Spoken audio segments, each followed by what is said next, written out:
Can a normal man be God? Is Morgan Freeman the voice of God? Is Jim Carrey still funny? Will this movie get a sequel? And why does Jim Carrey need a catchphrase in all of his movies? We'll answer all these questions and we'll find God in this movie called Bruce Almighty. Coming up right after I grab some popcorn. I am so excited to get to talk about the movie Bruce Almighty with you today. And before we dissect the movie, as we always do here in Finding God in Film, we're going to break the movie down scene by scene and count the number of how many scenes there are per movie. But before we do that, we're going to need to do a little bit of an overview of who was in the movie, who directed the movie, why it was made, what impact did it have, and a bunch of other little fun facts about this movie. So buckle up. We're going to dive into Bruce Almighty. Beautiful. Bruce Almighty was directed by Tom Shadyac. Perhaps you've never heard of the name, but I guarantee you have heard of a few of these movies, especially if you are a Jim Carrey fan. Tim Shadyac has directed The Nutty Professor, which starred Eddie Murphy. He has done 2 Jim Carrey movies, Ace Ventura: Pet Detective and Liar Liar. And he did direct Robin Williams in Patch Adams. Who stars in this movie? Jim Carrey, Jennifer Aniston, Morgan Freeman, and a very young pre-Office Steve Carell. This movie is star-studded and gets a 6.8 out of 10 rating on IMDb, which is actually not that bad considering IMDb ratings. It does get a lower subpar rating of 48% on Rotten Tomatoes, but 6.8 for just a little throwaway comedy made in the early 2000s. 6.8 out of 10, not that bad. I will give my rating at the end of this review, so stay tuned for that to see if I actually think this movie is any good. Some history on this movie is that it was produced by Universal, and in June of 2000, they paid $1 million for the script specs and had Jim Carrey sign on in March of 2002, and they filmed on the Universal Studios lot in Hollywood. Why was this movie made? Well, everything in the universe lined up. Universal was looking to produce a low-budget comedy that they figured would make a lot of money, like a Ace Ventura or a Liar Liar, and they'd always wanted Tom Shadyac. Yes, that is Tom Shadyac. Earlier, I said Tim Shadyac. It is Tom Shadyac who directed Ace Ventura, a Liar Liar, Patch Adams, and The Nutty Professor. And Universal was looking for a low-budget comedy that could make them some money in the summer, and had always wanted Tom Shadyac to direct. And so everything just lined up for this to get the green light. And it did make money. The impact it had in that time was this movie grossed $86.4 million in its opening weekend worldwide. The following week, it beat The Matrix Reloaded for the top spot in the rankings, and it was the 5th highest grossing film of 2003 and went on to make $484 million worldwide. It did spawn a sequel in 2008 called Evan Almighty, and believe it or not, in the country of India, 2 remakes were made of Bruce Almighty. So this movie does have a little bit of a following. And I'm surprised that 2 remakes were made in India. That was very interesting to find out.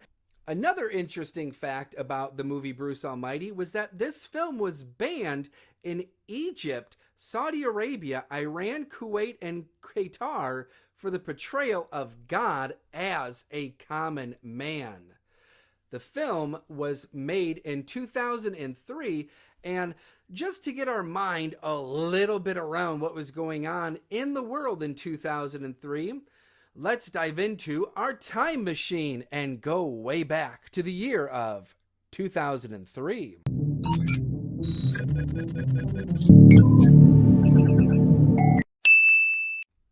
All right, now that we are here in the year of 2003, let's see what's going on. We have the war in the Middle East is still going on. Tropical Storm Anna is the first tropical storm to occur in the month of April. Dewey is the first cloned deer.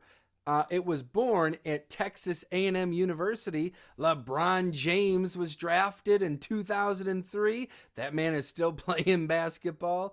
Tesla Inc. was founded. Vancouver wins the rights to host the 2010 Winter Olympics. MySpace is launched. Hurricane Isabel hits North Carolina. The Florida Marlins win the World Series. The San Antonio Spurs win the NBA championship. And The Lord of the Rings Return of the King won the Best Picture at the Oscars. Billy Graham held large-scale events in Oklahoma. The Catholic Church expedited the process to canonize Mother Teresa to become a saint.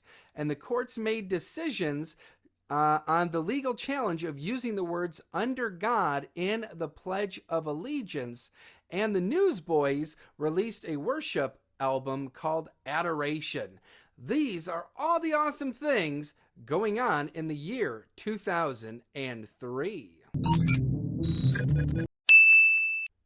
Do the effects of Bruce Almighty hold up? I know that when a movie has special effects, it can sometimes date or appear to be a little bit older than our eyes are used to currently. But I would definitely say that the technology and the special effects of the movie Bruce Almighty hold up really, really well.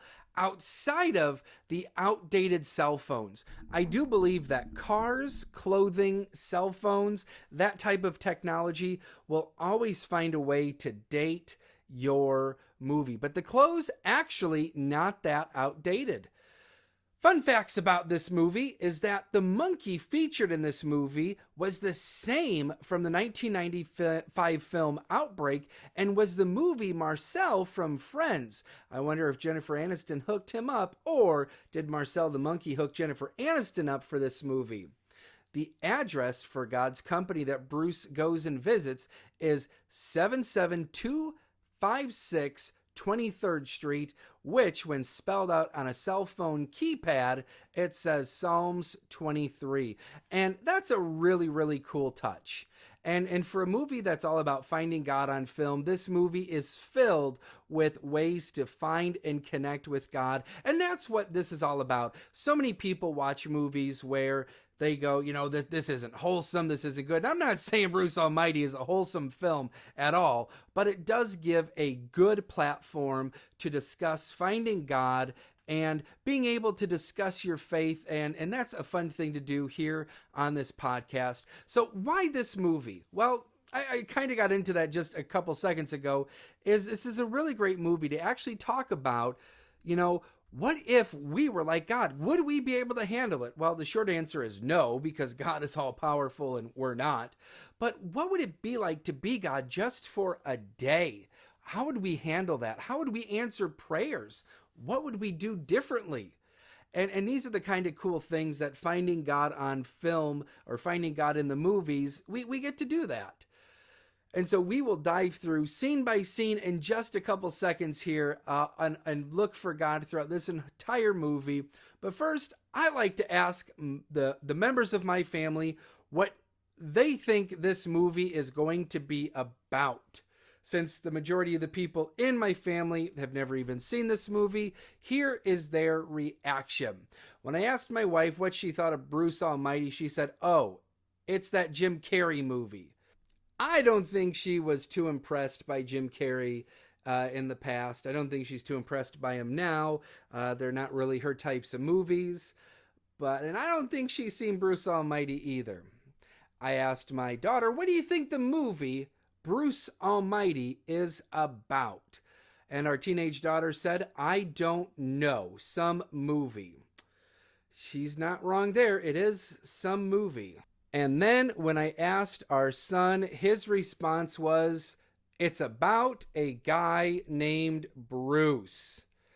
Some movie about a guy named Bruce that's a Jim Carrey movie. This is what my family thinks of the movie Bruce Almighty. Let me know what you think of the movie Bruce Almighty. And while you email me at pc@fortheonemin.com, I'll put my email in the show notes below so you can give me a rundown of what you think of this movie or how you found God in this film. We can post that in the next episode of this podcast. And while you do that, let's dive into Bruce Almighty.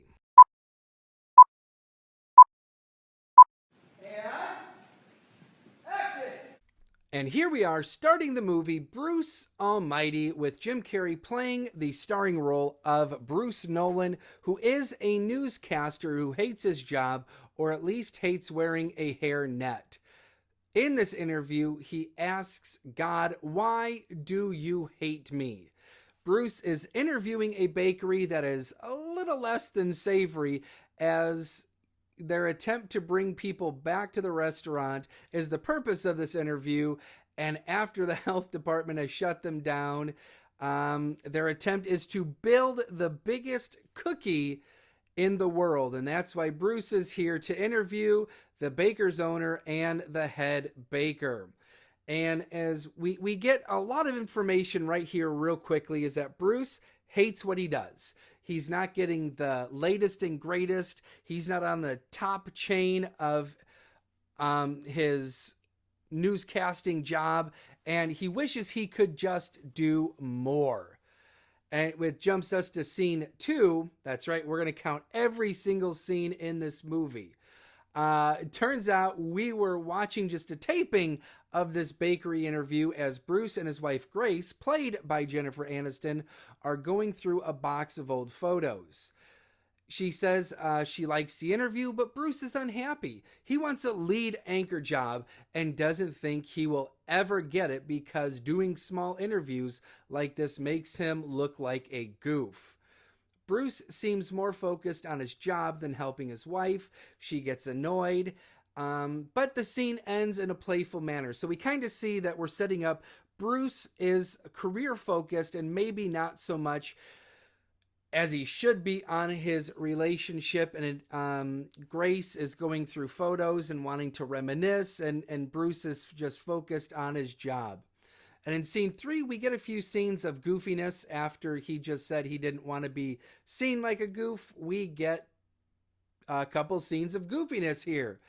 A couple moments of Jim Carrey just acting like Jim Carrey. Bruce acts goofy by not wanting to get out of the bed. He acts like an old news anchor by the name of Walter Cronkite. He wants a tagline of his own. That's the way the cookie crumbles. And we get a series of silly lines as Bruce stares in the mirror and tries to ad-lib and basically just Jim Carrey things. We also get a series of things that makes Bruce's life miserable, such as his favorite hockey team, the Buffalo Sabres, lose a game, and the dog uses the living room chair as a personal fire hydrant. These are kind of minor inconveniences. My favorite sports teams lose quite often. My whole life doesn't shatter. And yes, sometimes the cat may or may not miss the litter box. And this is enough to stress Bruce out.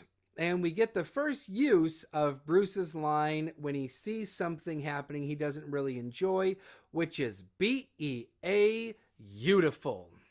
Why do we need this tagline? To keep us connected to Bruce's wonderful outlook and positivity on life. Scene number 4 brings us to Bruce and Grace driving up to what appears to be a church for a blood drive.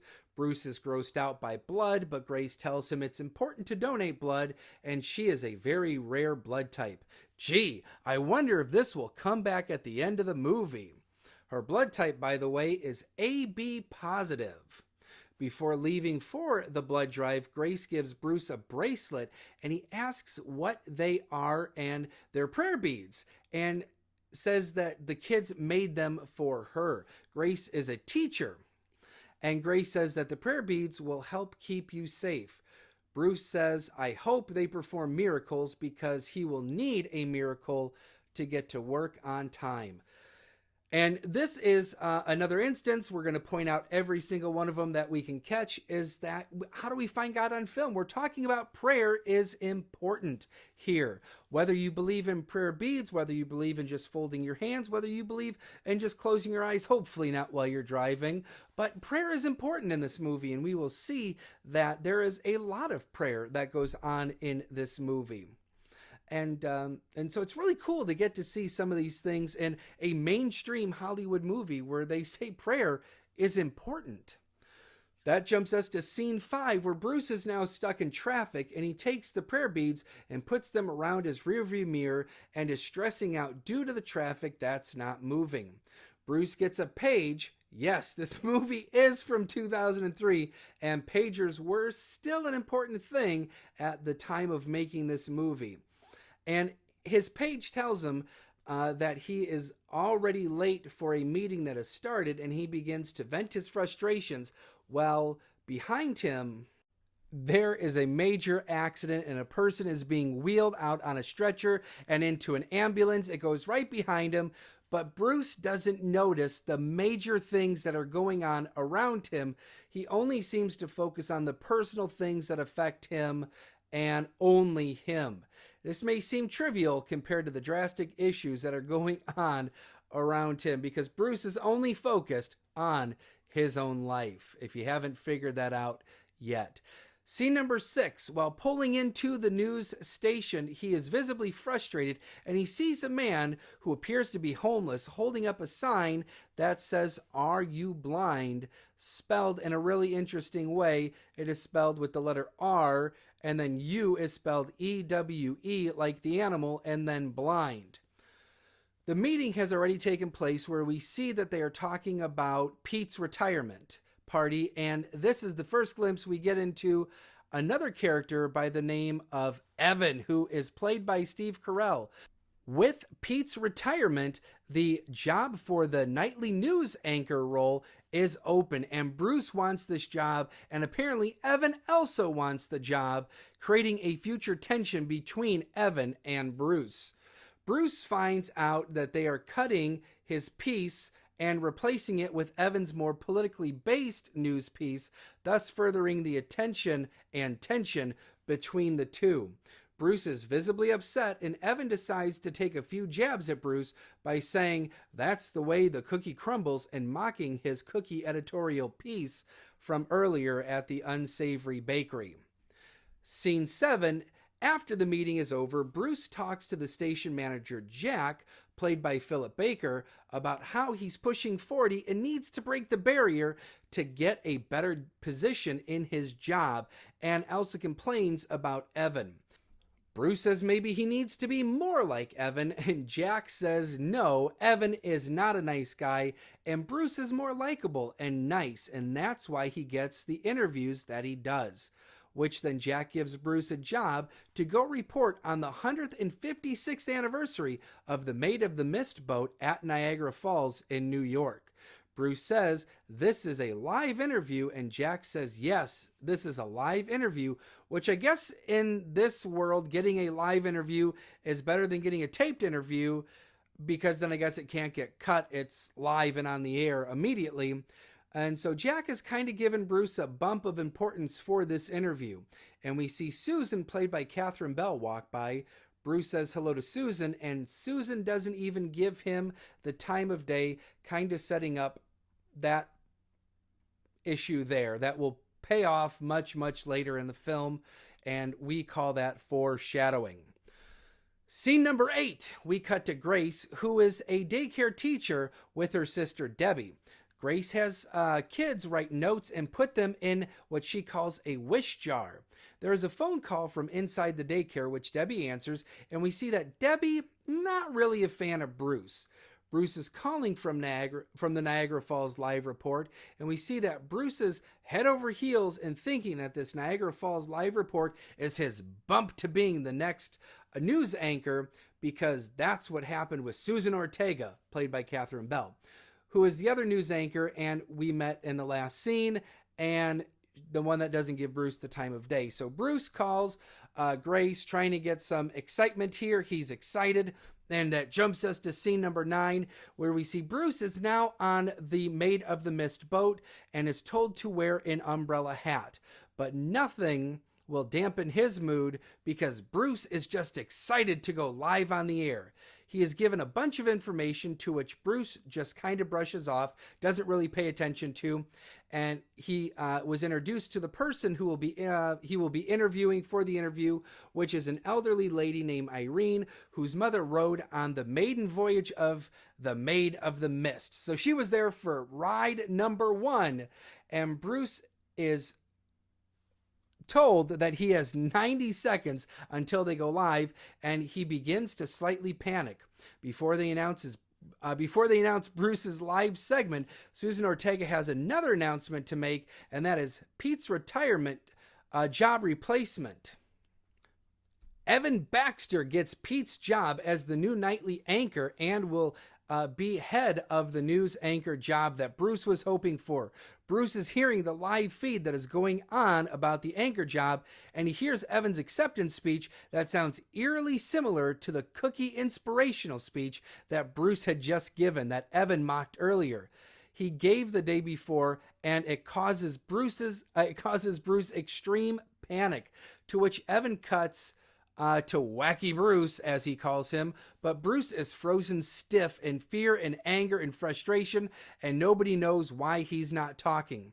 Claiming some difficulties of technical issues, he does recover and begins to talk, and before he starts his interview with Irene, he does want to give some congratulations to Evan Baxter, to which Bruce calls him Evan Backstabber. Bruce is very frustrated and very angry and butchers his interview with Irene by calling her Katharine Hepburn's mom, and then makes a Titanic reference about throwing the blue necklace into the ocean and playing on her age and the fact that they were on a boat. Remember, it's 2003, so this movie's reference would have been a little bit more relevant since the Titanic had just come out a couple years prior to 2003. Bruce on live TV begins to unravel as the world watches, and at least the population of Buffalo, where the movie takes place, watches, and Bruce just can't let go, and he talks to the owner of the Maid of the Mist, but rather than ask him questions about the boat like he's supposed to, he asks the owner why he thinks Bruce didn't get the anchor job, and the Maid of the Mist owner is clearly uncomfortable and doesn't want to answer or talk to Bruce. Scene number 10. After a profane-laced live interview, we next see Bruce thrown out of the news station as he has clearly been fired. All of his belongings are in a box, and Bruce is just laying on the ground after being thrown out. He points to the sky and says that this is the motivation he needed right here, and as Bruce is walking away from the station number 7, he claims that he will see them from Channel 5, and he takes his box and begins to walk home. He sees 6 gang members harassing the homeless man from earlier, and the 6 harassing gang members appeared to not be as tough as we initially think. When Bruce says, "Please leave him alone," they all walk away from the homeless man. Bruce checks in on the homeless man. He appears to be okay, but Bruce takes it one step too far and loudly shouts to the 6 gang members walking away, "Yeah, you better keep walking," to which they hear him and begin to walk towards Bruce and become much more menacing than they appeared a couple seconds ago. Bruce tries to run to his car, but doesn't make it in time, where he is beaten up and all his things from his box are dumped on his head. Bruce is now bleeding from his lip and says for the second time, "B-E-A, beautiful." Bruce laments this is what he gets for trying to help people, and as he gets up, he sees that they have broken his car window and that they have keyed the word hero into his driver's side door. Interesting that he thinks that this is what he gets for helping people, but actually he didn't get this for trying to help the homeless man. He got this for running his mouth and trying to sound like a tough guy and harassing the 6 gang members. But once again, Bruce doesn't ever see things from anything other than his own perspective. The homeless man, now standing in the alleyway, is holding up a sign that says, "Life is just." Bruce screams back, just get a clue." As we can see, Bruce is beginning to not have the best outlook on life, nor is he having the best time in life. And we jump to scene number 11, where Bruce is at home and Grace is saying that we should thank God that you're all right, because he had just had the altercation. And Bruce is clearly frustrated by this response. Bruce, who had just been fired, beaten up, and passed over for the anchor job, has a really hard time wanting to be thankful, as he can only focus on the negative things in life. "Yes, let's thank God for the blessings raining down upon me," Bruce says. And then Grace says everything happens for a reason. Bruce says it's not helpful to be given a bunch of cliches, to which then he says a cliche, "A bird in the hand is better than two in the bush," but then says that he has no bird and he has no bush because God has taken them. Grace retorts with, "Oh, so God is picking on you," and Bruce replies back with, "No, God is completely ignoring me," and he says God is far too busy giving everything he wants. Let's take a pause here real quick of breaking down the scene, and let's look for God in this scene. Bad things happen. We're never going to be excused from the trials and the difficulties in life. But one thing of being a Christian is knowing that when these things happen, we have God, we have Jesus walking alongside of us. And that is a great comfort in knowing that we are not alone in the things that we go through. And it can seem like God is ignoring us. It can seem like God is giving everything to everybody else. But the truth of the matter is everybody has bad days. Everybody goes through things where we feel completely abandoned and we feel alone. We can relate to Bruce in a little bit of this, where we feel like everything is just going wrong. And so I just wanted to point out that we can see God in this moment, and sometimes we can see ourselves in this moment as well. We get a call back from the dog using the living room furniture as a fire hydrant, as the dog begins to now use the TV stand to relieve itself, to which Bruce says, "I'm afraid you missed your target. I'm over here." Grace says, "Don't get mad at the dog. It's not the dog's fault," to which Bruce agrees and says it's God's fault. He's not blaming God for his own issues. He's blaming God for the dog's issues of not having the right ability to use the bathroom outside. Grace gets frustrated with Bruce's attitude, as I think I kind of would be too, and tells him to quit being a martyr, to which Bruce replies he's not a martyr, he's a victim, and God is a big bully sitting on an anthill with a magnifying glass. Bruce claims God could fix his life in a second, but he would rather watch Bruce suffer instead. It's the interesting thing is that we often go, just one more thing in my life will get better. Just that, I just need one more month, one more day, one more paycheck, one more thing, and my life would just get better. But the funny thing is that one more day, that one more month, that one more paycheck doesn't really seem to ever change the overall arcing scenarios.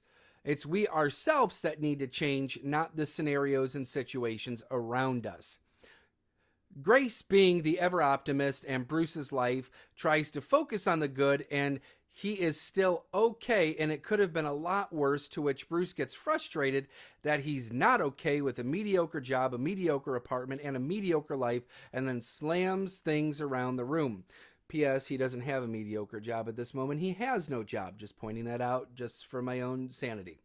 We get a close-up of Grace, who has the appearance of wondering, am I mediocre in his life too? So she's beginning to question, where do I really fit in this workaholic's life? In a quick argument, Bruce takes his keys and leaves the apartment, which jumps us to scene number 12. Bruce is driving in his car, praying and talking to God, asking God if he would just talk back. And Bruce asks, what should I do? I don't know, after a lot of the mean things Bruce had just said about God, do you think God really wants to talk back when we mistreat God and then all of a sudden expect God to do the things we want him to do? Is that really fair? I don't know. But he asks God for a sign, to which then we see some road construction signs that say caution ahead.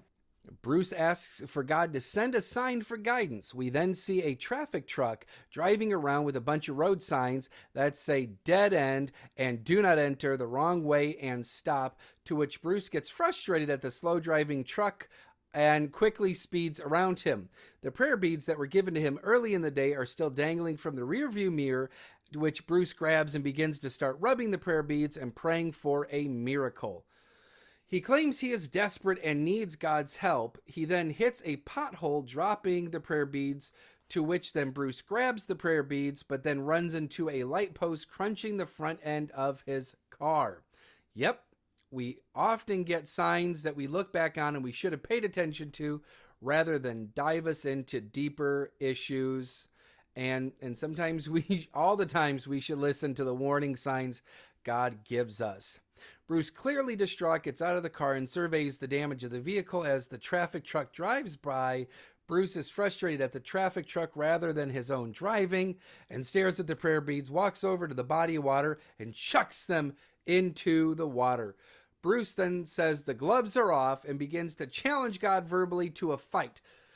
Boy, how quickly this man's opinions and desires really change on a whim. And he asks to see some wrath and get smited. He claims that the only one that should be fired is God because he is the only one not doing his job, and then screams at the top of his lungs, "Answer me," to which immediately his pager goes off, and he sees the number 555-0123, and Bruce goes, "I'm not going to call that number." Funny how God always says, "Hey, I'm here, I'm available," and we ignore that invite to spend time and connect with him, just like Bruce is doing here. Scene 13 is now the next morning, and Bruce is waking up in his bed, the pager going off again. The same number is calling. Bruce takes the pager and throws it out of the window, to which it hits a lamp post and smashes to the ground and then is ran over by a semi-truck. So there is no way this pager is going to be surviving all of this abuse. Bruce goes to walk into the bathroom and sees a note on the mirror, and it's Grace saying that she loves him, and Bruce gets a slight smile on his face, but his happiness quickly is ruined because the dog is once again using living room items as a fire hydrant, to which Bruce runs the dog outside as the dog continues to do its business, and as the dog has completely finished his business, by the time they get outside, he has no need to be outside. But Bruce is visibly frustrated that the dog just can't learn that outside is where he uses the bathroom, not inside the house. And in his frustration, looking up to the sky, asking, "What's the point?"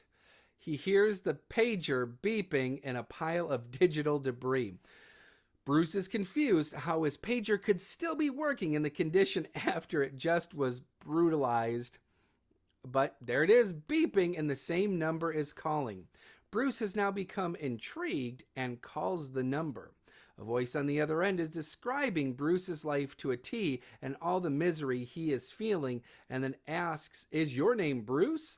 and says, "We have a job for you," and then gives a location to a place Bruce needs to go visit, and the voice on the phone says, "Come on down or we'll just keep beeping you." Scene 14 takes Bruce in his mangled car to the spot, and it's an abandoned warehouse where he stepped out of the car and walks into a giant pothole that is filled with water, and he steps into the pothole and gets wet, and then looks up to the sky and says, thank you again." So Bruce's attitude really hasn't changed much, even while hoping to get a job at this abandoned warehouse. Bruce walks into the warehouse but is visibly taken back by how neat but empty the warehouse looks and painted completely white. He looks at the directories and the sign says Personnel Room 7, Accounting Room 7, Creative Room 7, and every room apparently is in Room 7. There is a janitor mopping the floor, and the janitor is played by Morgan Freeman and tells him that the room he's looking for is Room 7. Bruce replies back with, "Yeah, I got that." Bruce asks how to get to room 7, and the janitor says the stairs right over there. Bruce says, "I'll take the elevator." The janitor then tells him the elevator is out of order. Bruce says he loves the stairs, and then the janitor asks if Bruce wouldn't mind giving him a hand to mop the floor. The janitor, played by Morgan Freeman, is wearing a New York Yankees hat, and that's just a little bit of extra information there. Bruce says he will give the janitor a rain check. He's a little busy, and the janitor says he'll hold him to it. Bruce, as he begins climbing the stairs, shouts, "I'm free on the 7th at 7," as a running joke to everything being on the 7th floor. So, on the 7th at 7 p.m. Gee, I wonder if that could be more foreshadowing. Scene 15 is one of our most detailed scenes that we have so far to this point. Bruce finally makes it to the 7th floor and sees another giant empty warehouse floor that is once again completely pristine white. There is no janitor mopping the floor, but there is a ladder with an open shaft going up into the ceiling. Bruce calls up to the shaft looking to see who's running the joint. A voice calls from the empty shaft, and he's replacing a light and asks him if it's working. The light becomes super bright and blinds Bruce's face. The person from up the shafts says, "Yes, the light is blinding to most people because they spend their entire time in the dark trying to hide from me," as it is once again Morgan Freeman, but wearing a different hat and no longer carrying around a janitor bucket or mop. Bruce thinks that the janitor is playing tricks on him and says all the elevators were broken. And he says he'll get to it one day, meaning that the elevators are broken, and then Morgan Freeman's character claps the lights on and lights off. Bruce thinks that he's wasting his time coming all the way down here for what he thought was supposed to be a job interview and begins to walk away. Morgan Freeman's character says the boss will be right with you as he begins to take off his electrical overalls that he was wearing and is now wearing a pristine white suit. So this will be the third outfit Morgan Freeman has worn in the last 10 minutes. Clearly, we can tell Morgan Freeman is playing God in this movie, so we'll just refer to him as God as he tells Bruce that he has been expecting him. Bruce still thinks that he's here for a job interview, to which then God begins to give Bruce information about his father and how he used to be a hard worker and not afraid to roll up his sleeves and do manual labor. This catches Bruce's attention, wondering how he knew about his father and got his page. God replies back with, he knows everything and everything he's ever done and said and thought, and it's in this tiny filing cabinet. Bruce wants to take a look and is intrigued at the tiny filing cabinet that is filled with millions and millions and millions of files that shoot Bruce across the floor. These are one of these really cool special effects that I really enjoy and think they pulled off very well. God pulls out the last file in the row and says this last one was a bit disturbing.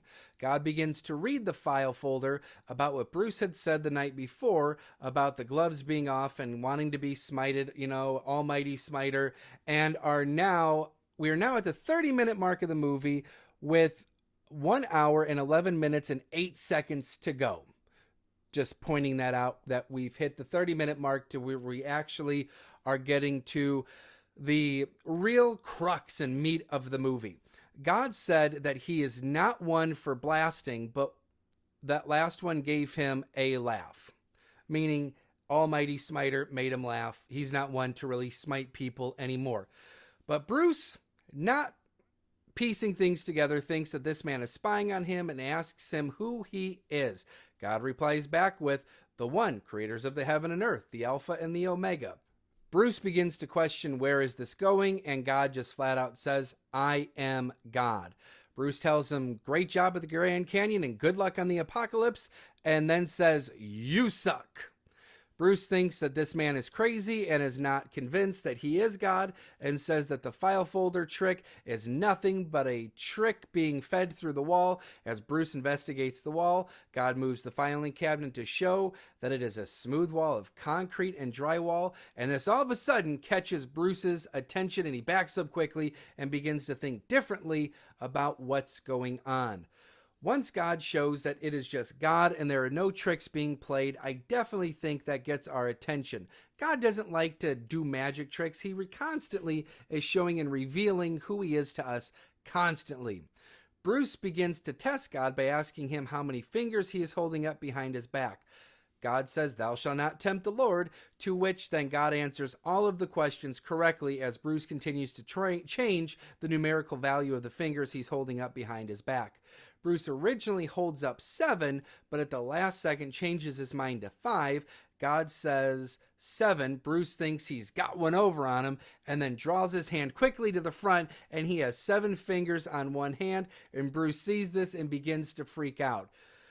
My mom always said that God has a sense of humor, and I think that putting 7 fingers on one hand to prove to Bruce that he really knows what he's thinking rather than what he's actually doing shows a little bit of that sense of humor that I believe God has. And I think this whole scene has a lot of awesome things that really show the character of God, especially, it's a little bit Hollywoodized, but God is the Alpha, the Omega. God is the creator of the heavens and the earth. When was the last time you saw a Hollywood movie profess God in that light and in that truth? Bruce says, "Don't back me in a corner. I'll come out swinging." And God says, "You haven't won a fight since 5th grade, and that was against a girl." To which Bruce replies back with, "Yeah, but she was big." To which then God calls him out for having an ego and then offers Bruce a job. Bruce wonders what job, and God offers him God's job, and that once we leave the building, he will have all the powers that God has. This freaks Bruce out just a bit, and he runs to his car. He left the building, so clearly he now has God's power. Bruce tries to run to the car, and it doesn't work, to which he slams his hands on the steering wheel, and it starts immediately. All of a sudden, Bruce has God's power. There are usually 3 scenes to the movie. The first one is the setup, the second one is the build-up, and the third one is the payoff. And I believe scene 16 finally brings us to the beginning of the second act of this movie, where Bruce, clearly freaking out that he has God's power after turning into Clint Eastwood, goes to a 24-hour diner and is sitting in a booth. Because that's what I would do if I had God's power. I would go sit in a booth and order soup. After the waitresses gives him coffee and offers some soup, Bruce sits at the booth and attempts to try out his new God power by allowing sugar and creamer to float into his hands. Another customer at the diner watches all these antics play out and is utterly confused. Bruce goes to ask for a spoon, but before he could get the word spoon out of his mouth, a literal spoon flies out of his mouth. Special effects in this scene really aren't that bad, especially the one that's about to come up. Because when Bruce is given a bowl of soup, instead of eating it, he decides to part it like the Red Sea, because it's tomato soup, it's red. Like in the book of Exodus, the winds blow, the napkin papers fly, and the soup does get parted down the middle. When Bruce is in the middle of parting his red tomato soup, God shows up in the booth across from him and asks him if he would like to go for a walk. Scene 17 is on the walk. God explains the rules to Bruce. Bruce is allowed to use all of God's power, but there are 2 rules. Number 1 is you can't tell anybody you're God, and 2, you can't mess with free will. Bruce asks why, and God responds with, "Yes, that's the beauty of it." A ship goes past them in the background, and they realize that they are both walking on water, to which Bruce's prayer beads float up by him, and God plucks them out of the water and says he thinks he'll keep them. God says he's taken a vacation, and God says that he can clear anything up in 5 minutes if he really wanted to, as a callback to Bruce's comments earlier. So Bruce has the rules, Bruce has the power, and we jump to scene 18, where we get an I've Got the Power montage of Bruce using God's power to do all kinds of crazy things, like blowing lids off fire hydrants so kids can play in water, or blowing up a girl's dress so he can stare, which I don't think is something God would actually do with his power. And then we see Bruce looking at some clothes that are on a mannequin, and then Bruce closes his eyes and immediately is wearing the exact same outfit as the mannequin. He happily skips past an alleyway where he sees the gang members from earlier, and we get our third use of the catchphrase, B-E-A-Beautiful. But this is the first time Bruce actually says his catchphrase in a positive and happy tone. The gang members recognize the hero and they become confrontational. And Bruce begins to act very weird and has a holier than thou attitude, to which the gang members then laugh at him. Bruce asks for an apology, and the gang members say the day the monkey comes out of their backside, they will apologize. Bruce uses his god power to make that exact thing happen, and the gang members are visibly distraught and scared and run away, to which Bruce then opens his mouth and gives them a parting gift of bees that follow them along the way. Vengeance truly is the Lord's, I guess, is the point of this, other than to give it some laugh. Scene number 19, we get a brief cutaway of Bruce standing on top of a giant skyscraper as thunder and lightning hits all around, and Bruce says, "I am Bruce Almighty, my will be done." That was a very quick little cutaway as we jump to scene number 20. After the brief montage from the last couple scenes, we see a very, very, very happy Bruce walk into his apartment, and Grace is looking at pictures again, and Bruce is singing "What If God Was One of Us" as Bruce walks into the door and gives Grace a giant kiss and hands her flowers, and not just any flowers, but flowers of his own creation, a cross blend of tulips and daisies, to which Bruce calls to daisies. Grace wants to talk about what happened last night, but Bruce would rather not, and uses his God-given powers to do things like close the door by itself, turn on the stereo, and erase clouds out of the sky and drag the moon closer with an invisible lasso. Bruce also pokes a few stars into the sky as well, and then as Bruce and Grace kiss, a bunch of shooting stars fly through the sky. They run into the bedroom, and Bruce, before leaving the room, claps his hands, and the lights go out. A throwback to the clapper joke. Scene 21 is what we will just call for the adults. And move on to scene number 22. There's no nudity. There's nothing of that nature. There's just a lot of adult things going on that should be done between, married people behavior. And I'm just not going to discuss that on this podcast. So we'll just jump to scene number 22. It's the next morning. Grace is eating breakfast at the table while watching the news. And it's reported that people in Japan are stranded due to a freak tidal wave caused by unusual lunar activity. Grace hears this and kind of gives a look of piqued interest that the moon looked very large last night, and that there had been a lot of freak accidents across the world. Bruce is trying to sleep in bed, but is woken up by several different voices, all talking. Bruce looks very confused about all the voices in his head. He cracks his head back and forth, and the voices disappear. He looks at the dog, who is about to use another household item as a fire hydrant, but Bruce immediately points to the bathroom, and the dog, instead of using the furniture, decides to use the toilet bowl instead, and even flushes the toilet and closes the lid.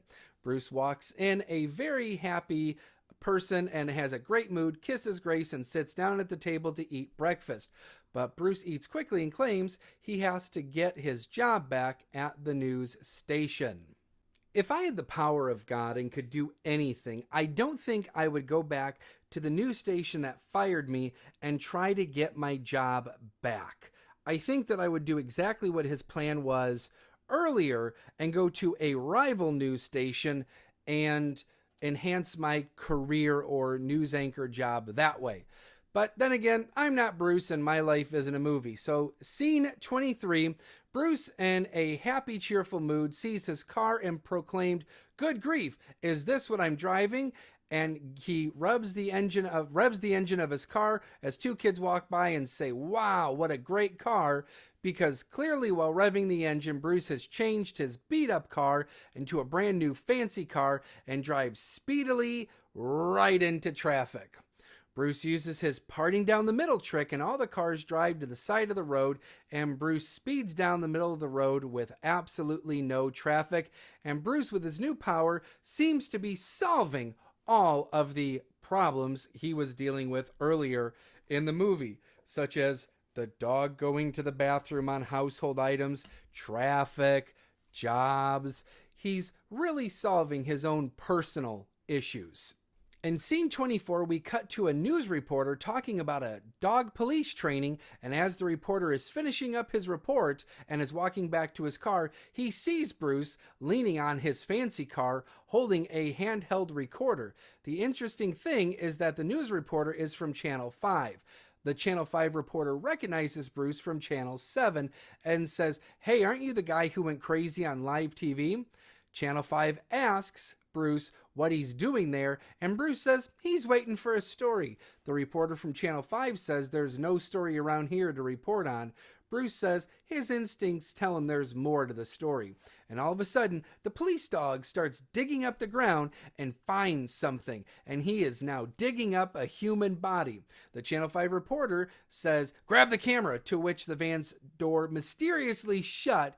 Bruce asks a random kid to film him reporting on the findings of what the dog dug up, which appears to be the body of Jimmy Hoffa, a person who in real life nobody knows where he was buried and nobody knows whatever happened to him. Bruce also reports on how Channel 5 news crew had over 200 pounds of marijuana in their vans and were arrested. Bruce ends his report by handing the police dog a dog treat in the shape of a Boing and points to the dog who is eating the treat and says, "That's the way the cookie crumbles." Scene 25 has Bruce walking into Channel 7 News, and everybody is cheering for him, and that is when Susan Ortega approaches Bruce and says hello to him by name. Bruce looks stunned that the fact that this woman is even talking to him, let alone even knowing his name. Bruce walks into Jack's office, and Jack wants Bruce back. Jack says it really wasn't his idea to fire him, it was the boss upstairs. Bruce says he completely understands, and he needed time to reassess his values in life, to which Jack says, "You only needed a day?" And Bruce replies back with, "Wait till you see what I can do with 7, as a callback to God created the world in 7 days and in the story of Genesis. It's fun little nods like that I enjoy this movie and finding God in. Jack says he can't give Bruce the head anchor job as that has already been given to Evan, but he can go back to reporting interviews and doing things like he was before. At this point, we're at the halfway mark of the movie where Bruce accepts his job back. And Bruce does just that, where he goes back to doing quirky, funny little interviews. And scene 26, we get a scene of Bruce dressed as Mark Twain at a chili cook-off, and while interviewing an elderly lady about her chili, Bruce closes his eyes, to which a meteor appears and crashes close to the chili cook-off, to which then Bruce goes to report on the asteroid or meteorite that hit, and we get a montage of other reporters from other newscasts talking about how Bruce is now Mr. Exclusive and getting all kinds of crazy news stories that just seem to be happening, and we get a brief cut to Grace catching the dog now sitting on the toilet while reading a newspaper. So things just seem to be going great in Bruce's life. Scene 27, Grace and her sister are getting massages, all Bruce's idea, and he will be taking her to dinner that night. This is where we find out Grace's sister thinks that Bruce is going to propose to her, kind of building up a little what will happen next. In scene 26, we see Bruce is hanging around the news station. The 6 p.m. news is being recorded live, where Evan Baxter is reporting with Susan Ortega. Evan begins talking about some news while Bruce begins to rub his throat. Evan's voice begins to sound like it's on helium and is making gibberish. Clearly, Bruce is sabotaging Evan's voice. They try to get him a bottle of water, to which his voice clears up, and Bruce begins to type on an invisible keyboard, changing the words on the teleprompter that Evan is saying, causing Evan to say several inappropriate things you probably wouldn't want to say on TV.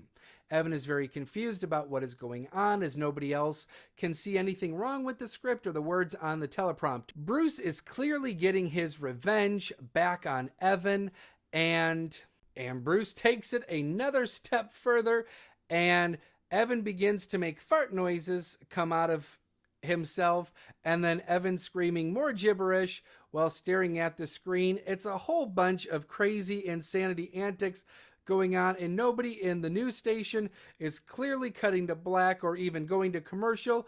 We're just clearly letting this happen on live TV, and Bruce is very, very happy while Evan is clearly sad and distraught.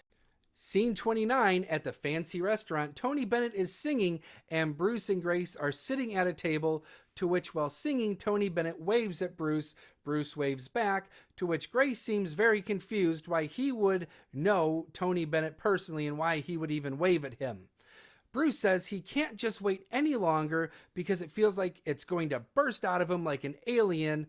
Grace is very excited. She says she's not ready for it, but she's very excited for it. They look at each other in the eyes, and Bruce tells her that he got lead anchor. He tells Grace that Evan is going to finish out the week, and Grace looks confused because she thought she was going to get proposed to, and asks what is this all about, and he got the lead anchor job, and all of a sudden Bruce begins to hear more voices in his head and begins to scream. It's getting loud in here and causing a commotion with other diners at the table, and Grace asks what is wrong with him. Bruce needs to excuse himself because of all the voices, and so Bruce goes into the alleyway while still hearing all the voices, and Grace is frustrated because she thought she was getting proposed to, but Bruce just seems to make everything all about himself. Scene 30, all of a sudden, instead of being in the alleyway that he just was in, he's all of a sudden sitting on a giant mountain snowy top with God, aka Morgan Freeman. Bruce asks, "Is this heaven?" and God replies back with, "No, it's the top of Mount Everest." Bruce then begins to ask about the voices in his head. God replies back with, "Those are prayers, and if you keep ignoring them like that, they're going to swell up on you and get louder." Bruce says it's just noise. He can't understand it, to which God says you're not focused on it and not listening to them. God asks, how's it going helping them? Bruce claims he's really only helped his own life and fixed a few wrongs in his own life, but will eventually get to the prayers that he's hearing. And God says that Bruce has his job now and needs to start taking it more and more serious. Apparently, Bruce was gone a long time because scene 31, Bruce returns home still hearing voices while Grace is sound asleep in bed. Bruce is trying to figure out how to solve the voices in his head and still needs to come up with a management, and decides he is going to sort all the prayers and files, to which hundreds and hundreds and hundreds of filing cabinets all appear in Bruce's living room, and replies Grace might notice something, and decides with post-it notes, to which the entire apartment, including himself and dog and sleeping Grace, are all covered in millions of post-it notes with prayers written on them. He then comes up with an idea to sort them all in email. Instead of using Yahoo, he uses Yahweh. Like an old AOL, "You've got mail," when opening up, Yahweh's instant prayer says, "You've got prayers." A lot is going on here really quickly, and I think the special effects of the filing cabinets, popping out of nowhere, the post-it notes everywhere, very, very well done. And the use of, AOL is not really a thing anymore in 2025 while recording this. But if you remember AOL, You've Got Mail, having the playoff of Yahweh, it's just a really, really fun and nice touch that's not being done in a disrespecting way. And I really just enjoy that. And it's fun to find God in that way in this film. Bruce begins to answer the emails by saying, "We bless, no mess." He begins to download prayers, but it is taking a very long time as millions of prayers are coming in. He falls asleep at the table, and he has 1,527,503 unread prayers, to which he says, "I better manifest some coffee." A man with a coffee pot who appears to be a Colombian riding a donkey with a fresh cup of coffee appears by the window, and Bruce begins to slowly type and respond to the emails. and Bruce begins to answer yes to all of the prayers.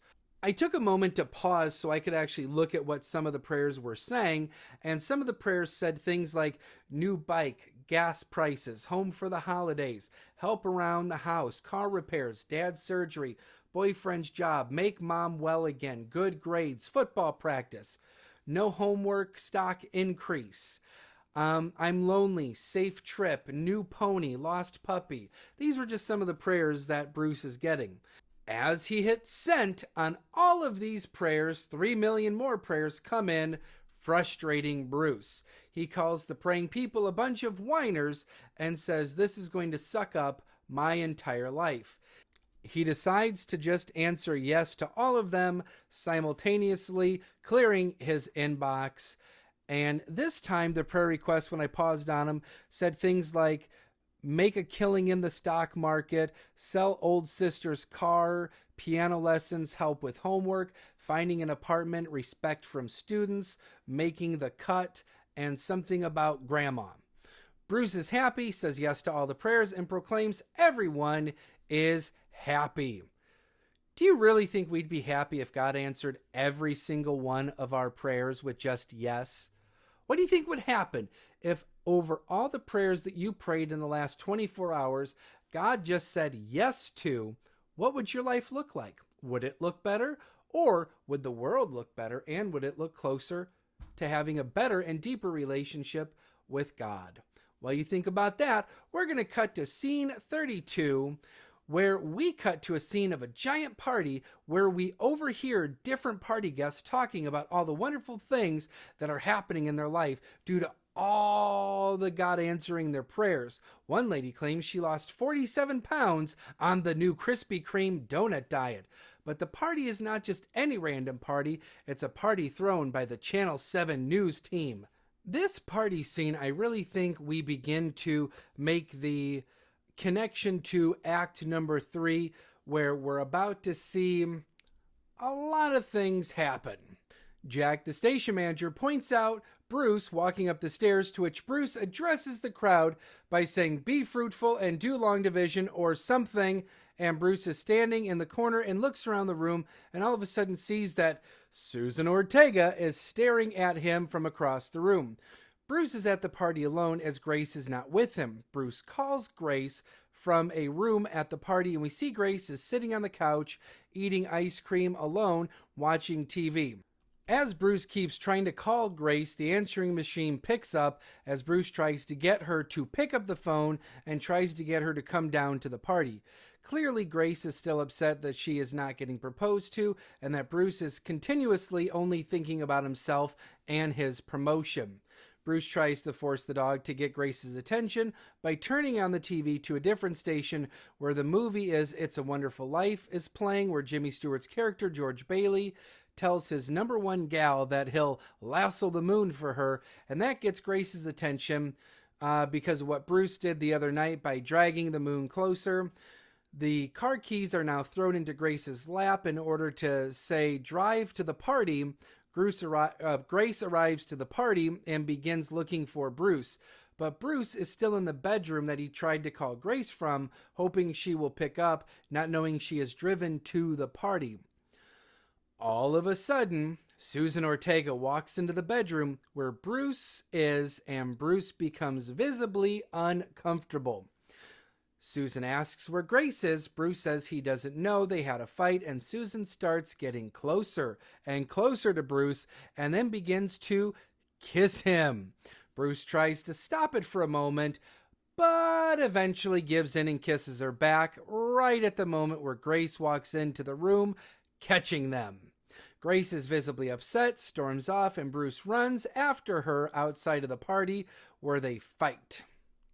Bruce asks what he can do to make it up to Grace, and she sarcastically says, I want a boat with 2 bags of cash because that is the only thing that will make me happy, not getting married and having children with the man I love for 5 years. Bruce stares up into the sky and says, no wonder why you stayed single, thus a reference to God never getting married. Bruce asks Grace not to do this. Grace says, I'm not doing this, I'm undoing this, and says she is going to stay with her sister Debbie and is going to make arrangements to move out. So Grace has finally hit the last straw of Bruce's antics, and I honestly, I can't blame her.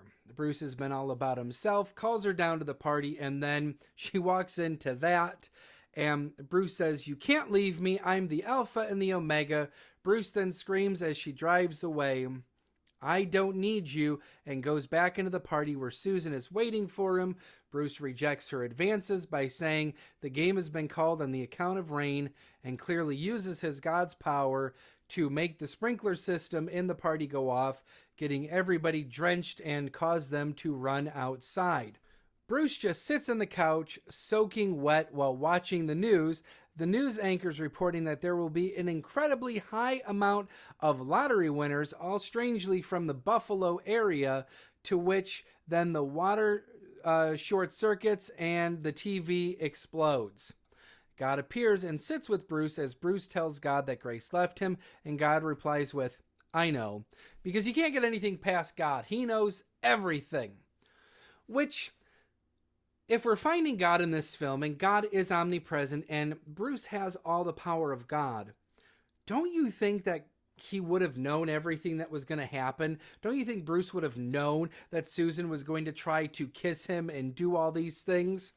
I don't know, I think the writers, I get it's a movie, but I think that the writers kind of really messed that one up by using God as being all-knowing, but then Bruce failing to be all-knowing, unless we want to dive a little bit deeper here and we go, Bruce is all-knowing, but shuts all that out like he does the prayers to only focus on himself. Anyway, Bruce asks God, will she take him back? And God answers with, would you take you back? Bruce closes his eyes and groans because clearly he wouldn't take himself back, and then asks God, how can you get somebody to love you without forcing their free will? God replies back with, welcome to my world, son, meaning God loves us so much and he gave us the free will that we have to love God unconditionally with our own free will, and God is never, ever going to force anybody to love him back. We need to do it all on our own. Which, I get it, the writers, they lost, that little bit of credibility with the all-knowing thing, but nailed it. They nailed the character of God right there in that scene, and I love it. The next morning in scene 33, Grace wakes up at Debbie's house to the alarm saying, rise and shine, it's time to forgive Bruce, appears very confused, and then shuts off the alarm and goes for a run where she sees Grace plus Bruce etched into a tree, and then in the next tree, and the next, and ever, and ever, and ever, and ever, and ever. And then she walks into the same diner Bruce was at earlier, and on the TV there's an announcement for 100 greatest love songs ever made, which are all you ever need is Bruce. And if you can't be with the one you love, be with Bruce. And all these songs, all these love songs have a connection that are all about Bruce and trying to get Grace's attention. Now Grace is at her job at the daycare and sees two clouds kissing in the shape of a heart. Then two birds fly over the heart in the shape of another heart and make the words call him. And then she sees a boy licking glitter, bringing her out of the moment and clearly back into the reality, where all of a sudden she hears Bruce's voice say one more time and you're all going to be in a lot of trouble, to which then 20 kids all throw dodgeballs at Bruce. Grace is clearly shocked to see Bruce is at her work. Bruce decides to open up with the line, I'm doing my first anchor tonight, and Grace says that's great, and then Bruce asks how she's doing. Gee, you think he would have opened up with that first? But not so much. And then she says that she's doing great and Debbie won the lottery, but so did 400,000 other people, so she didn't even win that much. Bruce tells Grace that he misses her, and Grace is unsure. Bruce tells her that what about the signs that she's been seeing, and Grace is very curious to how she would know all those things are going on. Remember, Bruce can't tell her that, he's God and he's doing all those things. Grace gets distracted by a student and says that they all need to go inside.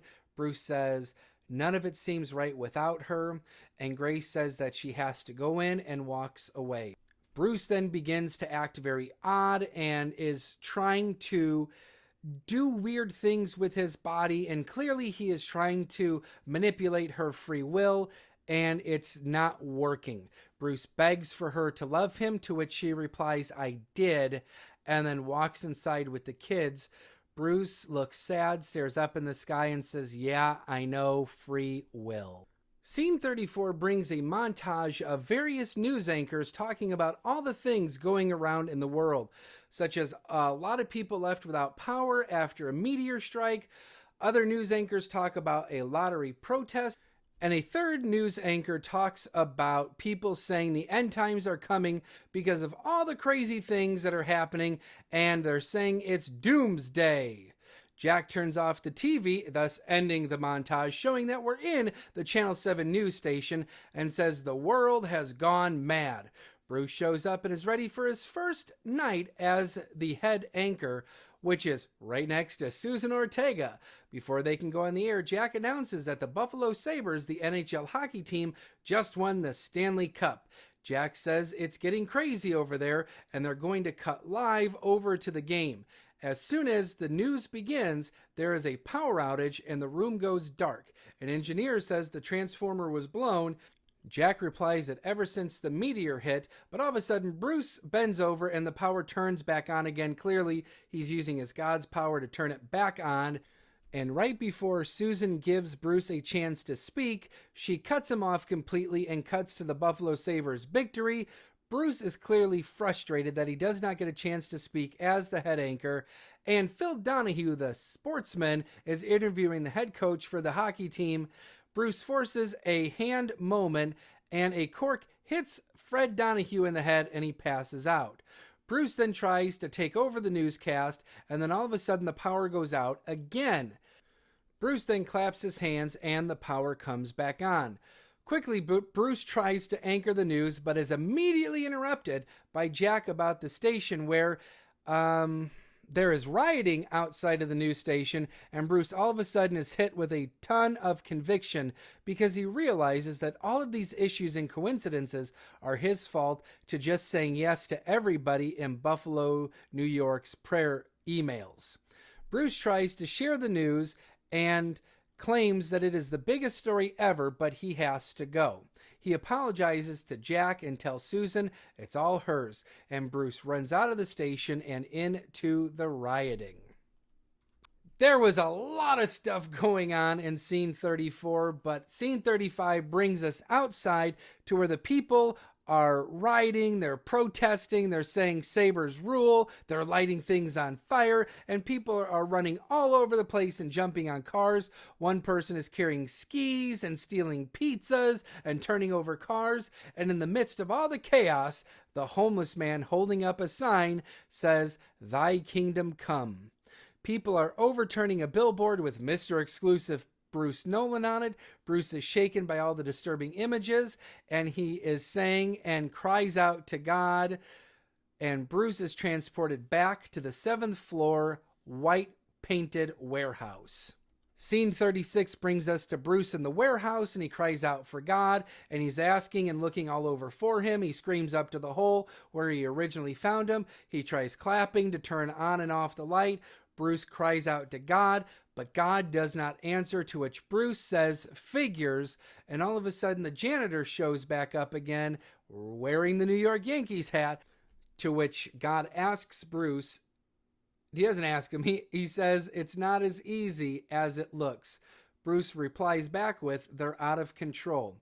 God says he's right on time at 7 o'clock. Bruce looks at his watch and sees that it's 7 o'clock on the 7th.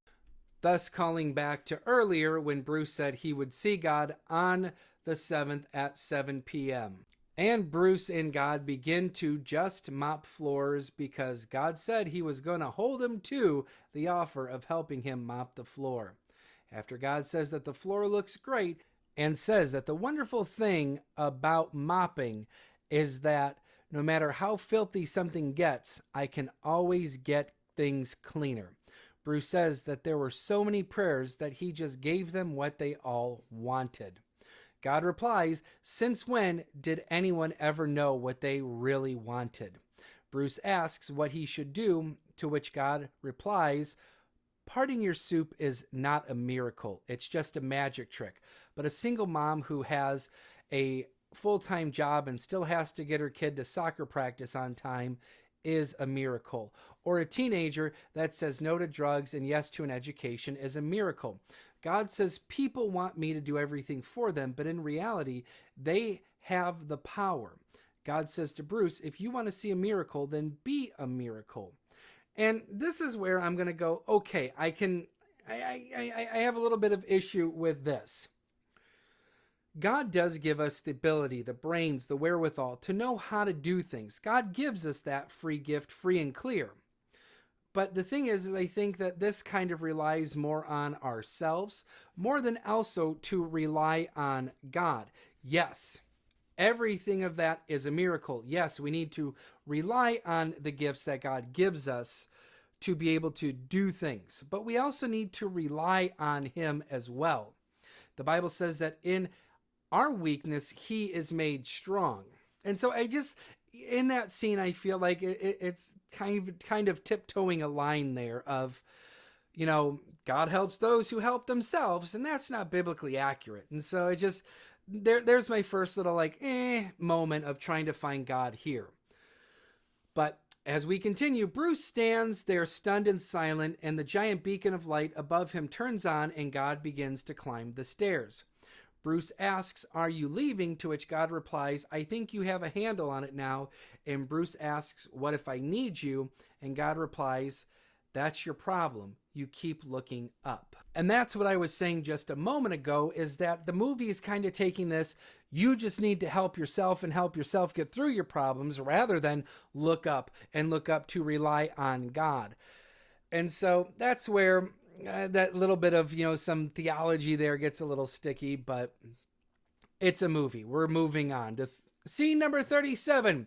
Bruce is on the balcony of his apartment staring at the moon, and we overhear a news report say that the rioting has subsided, the lottery has been suspended, and Bruce sees the box of pictures that he and Grace were originally supposed to go through at the very beginning of the movie, and Bruce begins to put the pictures in a photo album one by one. He is slowly learning that it's not all about him. And scene 38, we see Bruce the next day sitting in a fancy car in traffic, where he sees a man whose car is broken down, and then looks over at a homeless man holding up a sign that says all, ALL, for FOR 1 WON, all for one. Bruce then decides to help push the man's car off the busy road, to which the man replies, "God bless." So Bruce is slowly beginning to figure out that we need to have a personal connection with one another and can't just be all about ourselves.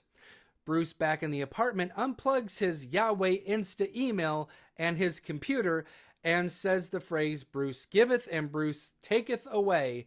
And I did notice that it is a very old Gateway computer. It's one of the things that always date a movie more than anything, is the technology, such as a beeper, a cell phone, a computer. But I was just throwing it out there that sometimes I see those things and I go, oh yeah, reminiscing. I remember those things.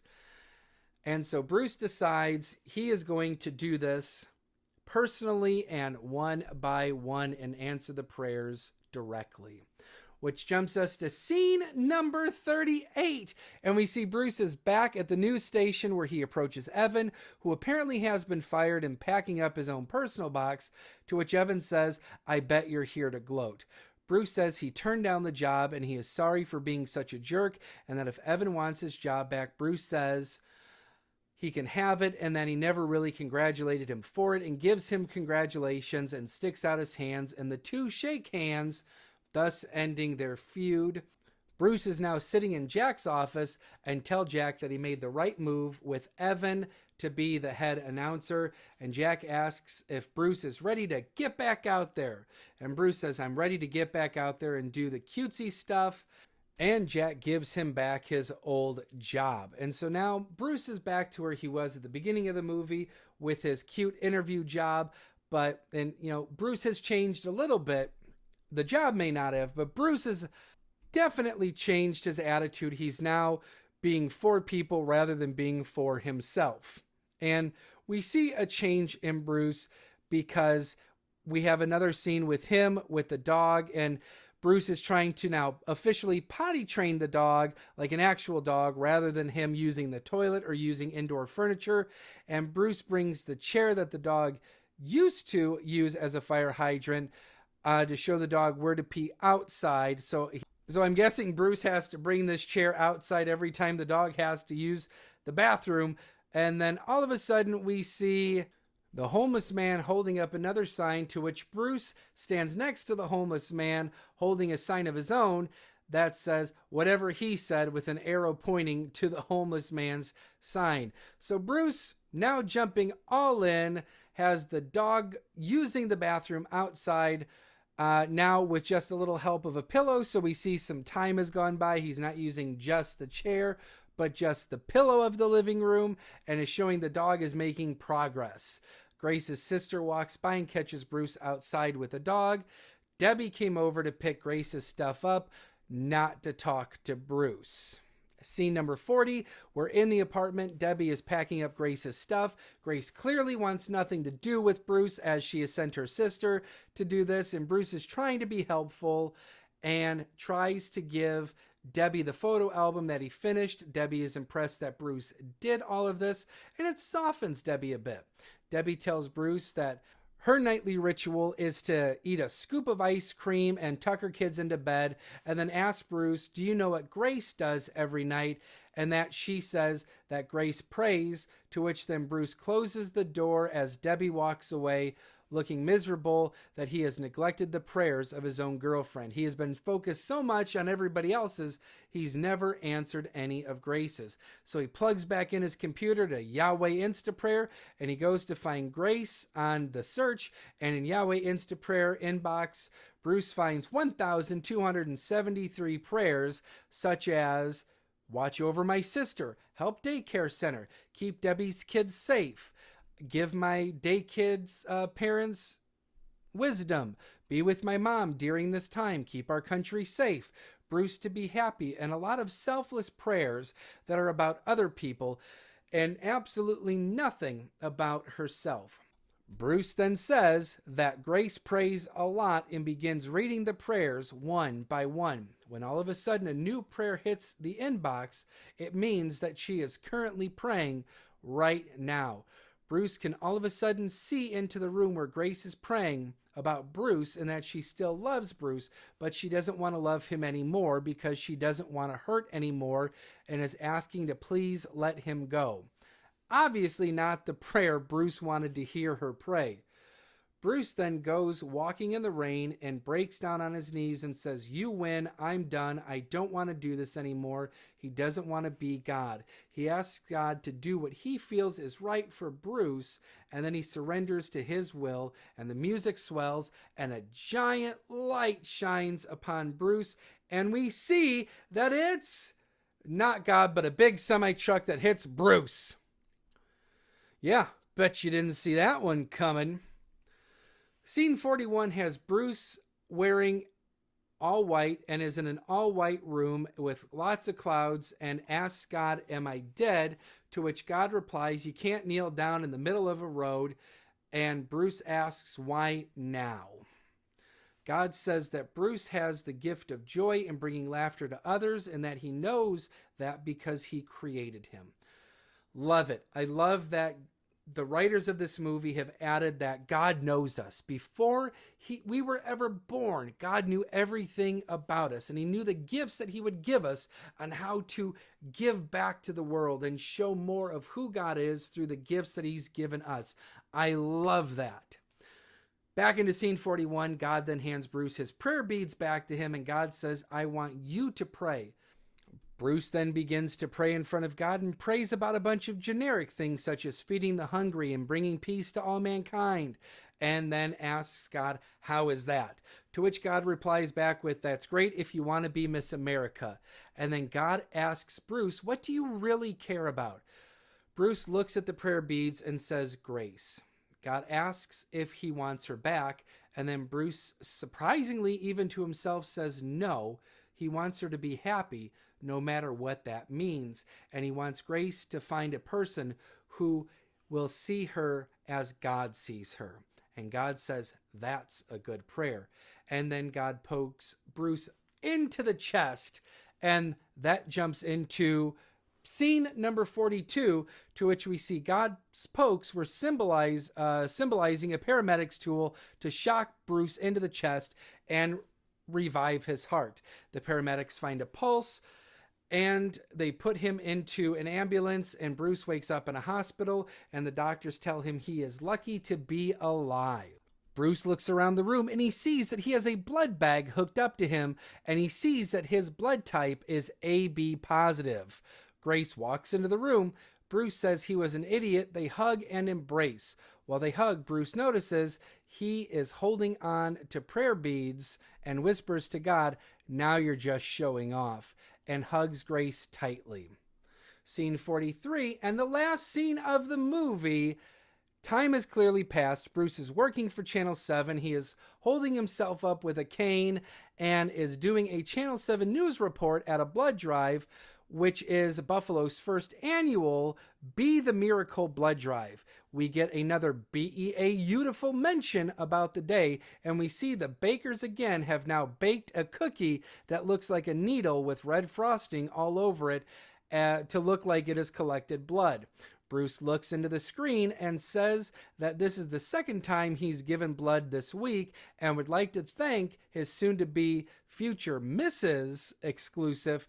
So he has proposed to Grace by this time, and Bruce proclaims, behind every great man there is a woman, rolling her eyes, as he says into the news camera, and he signs off by saying, "Be a miracle."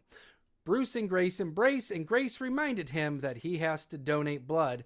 As Bruce walks over to the nurse, we see the homeless man holding up a sign that says, "Armageddon out of here," and the homeless man transforms into God, and he claps to spring up the credits, and the credits of the movie roll, and there are 8 minutes and 27 seconds of credits to the movie. And speaking of ending credits, let's end this podcast with our ending credits as I talk to you a little bit more about the movie. That's the way the cookie crumbles. You know, I think there might be something to this cookie line. And we're back with our own ending credits here. And what was good about this movie is there was a lot of good things. It was a funny comedy. It had a really good premise, and it was not very sacrilegious. It dealt with God in a very positive way. And to me, that's really good. And I enjoyed that it had a good premise. It dealt with the humanality of a lot of things that we all can relate to. What were some things that were bad about the movie? There were some adult humor that I didn't always enjoy. There were a couple slow parts, and the movie is slightly predictable. You can kind of see things coming, and there are a lot, and I mean a lot, of callbacks. I know that comedy has the rule of threes, but this kind of takes it a little bit too far with the dog and the overuse of the catchphrase of BEA beautiful. Little things like that just kind of, after a while, get stale. And where can we find God in this movie? Oh my goodness, we found God all over this movie. It was one of the reasons why I wanted to kick off this podcast with this being episode number 1, is it towed the line of looking for God, and it wasn't quite a Christian-based movie, but it also wasn't a Hollywood movie. You know, it was one that I felt really kind of gelled the lines really closely together. And being a not quite a faith-based movie, but was a Hollywood movie that was faith-based. And so we talked a lot about where God is, but I liked the point, and I specifically left this part out when we got to the scene so I could talk about it at this point, is that when God asked, you know, do you want Grace back? He says, no, I want her to be happy. I think we all need to pray selfless prayers. I think we all need to pray prayers that are not my will, but are God's will. Just like Jesus prayed in the garden before he died on the cross. We need to pray not our will be done, but God's will to ultimately be done. And I think that this will definitely be a movie that could bring us closer to God. It could make us see God in a deeper or more closely relatable light. I think that this movie definitely tackles a lot of things that we tackle ourselves. And what was my rating? We're finally going to get to what is my rating of this movie. I give it a solid 7 out of 10. I think it's good. It needs a little bit of work, but 7 out of 10. So IMDb is kind of right there with their 6.8 rating. I give it just slightly a little bit higher. And would I recommend this movie? Yes, I would recommend this movie for adults and maybe for, some older teenagers. Definitely not for kids with a couple of those, language issues and a couple here and there, like with the woman with her skirt blowing up and the scene where, it's, yeah. So I would recommend it, but for a little bit older. And we're going to end this awesome podcast. I hope you enjoyed it, and I hope you had a lot of fun listening to it. And I can't wait for our next time looking for God in the movies. Take care. God bless. And that's the way the cookie crumbles. And that's the way, I like it. Oh no. Grace, the dog!